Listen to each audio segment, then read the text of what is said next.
جب ہم بیٹھتے ہیں ہم خانہ کعبے کے طرف پاؤں لمبے نہیں کرتے، پیر نہیں لمبے کرتے، ٹھیک ہے جی؟ کیونکہ ہمارے معاشرے میں یہ رواج ہے کہ یہ کسی کی طرف پیر لمبے کرنا یہ گستاخی ہے، بے ادبی ہے۔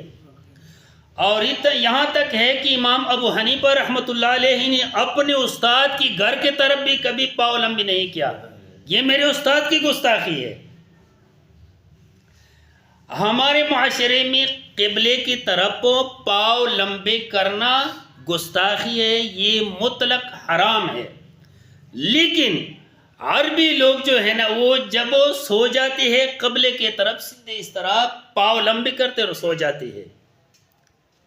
ایک عربی سے پوچھا میرا ایک دوست تھا مولانا صاحب کہ بھائی آپ کیوں یہ کرتے ہو، کیوں اتنی گستاخی کرتے ہو؟ اس نے بولا حضور ہم سوتے اس نیت سے کہ ہم جاگتے فوراً خانہ کعبے کے اوپر ہماری نظر لگ جائے، ہم عشق کعبے کی وجہ سے کعبے کی طرف پاؤں لمبے کرتے ہیں۔